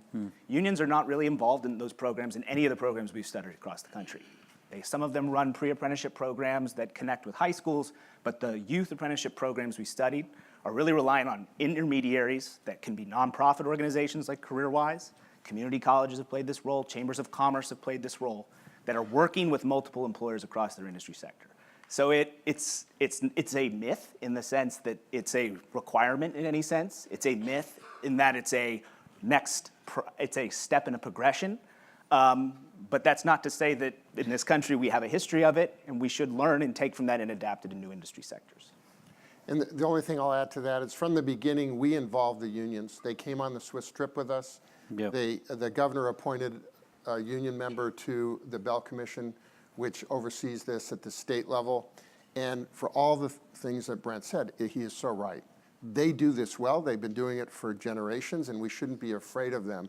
And in fact, they're good partners with us. And it's not about unionizing another company. It's about how do we train young people for the jobs of the future. And where they land, ultimately, whether they're in a union shop or not, is not the focus. And we've been fortunate so far to not run into any obstacles because we included them. Let me ask you this as a kind of wrap-up, right? There's a new world of work. And if we don't recognise this, all of us, in whatever sector, whether it be in the territory that we are exploring here in terms of apprenticeships, and whether we're thinking about vocational pathways, whether we're thinking about more traditional professions that continue to see the need for higher education preparation, everything is going to change. I'm putting that argument out there, and the market signals are telling us. So we've just done a study of 15,000 15 to 25-year-old kids in Australia. 50% of those kids still don't have a full-time job at the age of 26, right? We had just done another study of graduates from university programs who are waiting up to 4 or 5 years to get a full-time job. The market is sending all sorts of signals about what kind of pathway might be the most productive for you at a particular point in time, right? So the territory is changing. I'm a Deputy Chancellor of a university which is a dual sector university where it is both TAFE, technical and further education, and higher education. It doesn't matter any longer. Every young learner coming into that institution wants to get into work as soon as possible as part of their study, right? They want to be entrepreneurs. They want to have startup businesses. They are thinking really seriously about the way in which they can combine that experience. If the signals are doing that, right, how is that playing back into the wider system? Because I hear you tell us a story that says we haven't heard anything about the impediments, the barriers. You haven't. I'm not one to be negative because it strikes me that you've overcome this. You are seeing an adjustment in the way in which we go about teaching and learning. You're seeing an adjustment in the nature of the curriculum that serves multiple purposes. You're seeing new partnerships that weren't necessarily the case before. Like, I'm not trying to make this completely positive, but it's pretty clear that you don't see major impediments in the system sending. There are impediments. So it's always interesting thinking back a little bit. So every time the United States has gone through a major economic transition, so think of when we went from an agricultural to an industrial society, we were the first country in the world to build a universal system of high schools, in part to facilitate that transition. In the post-war era, a science and service-based economy, professionals, credentials, we were the first system that really mass-produced higher education. We were one of the big leaders in this space to facilitate that transition. I heard an interesting sort of folks that are thinking about what this next transition is. There's a lot of things from the robots are going to take over to none of us are going to have jobs anymore. The reality is probably much more in a realistic place in between. But what's most potent is the next transition is about the transitions between education stages and education and learning, learning and work. What we do know already is that people are not staying in the same job forever, that transitions are happening more frequently. So how do we break down those barriers between learning and work? How do we focus on building institutions that help people transition from post-secondary into the workforce, from K-12 into post-secondary? And we need to be able to have ways to do that. The problem is our policy financing is heavily focused still on sort of the pieces of that. What we count, what we value, what we fund is tied to where you sit in those silos. So we need to think about how those resources can be used to bridge transitions and more. So that is the challenge of a coherent policy framework that incentivizes those directions. So, and this is about a public education system, right, that's got some values about the North Star of equity. So you are saying, fine, let's, I didn't want to be overly optimistic, but in fact, you're at least making it pretty clear we know what the choices are now, and we know how we can actually get more enabling conditions with a better policy framework. If we don't figure out a way to recognize learning outside of the classroom in a formalized way, we're in trouble. So what I would add to this is growing up in manufacturing, you're taught to go to the root cause of any problem. And you solve the root cause, and it fixes it all the way up the supply chain. In education in this country, we're a country of remediation. When the system fails, when the leaky pipeline, 100 kids start in school, only 18 in Colorado enter the workforce within 6 months of graduating from four-year school, of which only 25% do. That's a problem. So rather than always focusing on remediation, we need to go to the root cause. There isn't a silver bullet. The supply chain has to be, built all along the way, but there is a missing piece. Certainly that's the space that we're in. And that's part of the systems change. We can't do it in silos. We have to do it together. All of us have to be around the table. We need to listen to each other. Businesses listening to educators, educators listening to business, and mapping a path that brings us forward together and solves the root of the issue. Got it. Anne, have the last word. So I would just build on all those points. I think that's absolutely right. The other thing that I would say that's so incredible when you go see the Swiss system, for example, is what people believe a young person is capable of at the age of 16. It is diametrically different in this country than it is in other parts of the world. And I think we have so much opportunity to reinvent those, obviously the whole continuum, but I would say the last several years. Do we really need the 12th grade, or could we actually move more and more young people into apprenticeship and post-secondary if we've scaffolded the learning along the way to make that a success, right? And I think it's about actually just total reinvention, not just sort of tweaking at the edges. But I think there's a lot to be said about the power and the capacity of young people if given the opportunities that they deserve. I'm going to, on your behalf, thank a remarkable conversation and hand it back to Michelle. Thank you very much. Fantastic.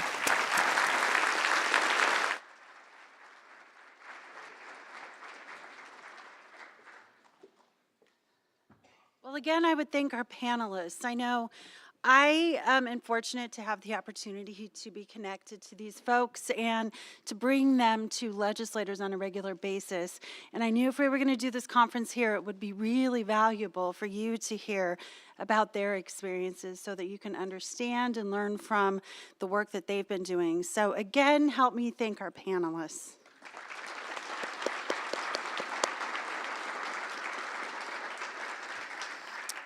Just a reminder that over lunch, we will have an opportunity in one of the breakout rooms for you to have additional Q&A with them.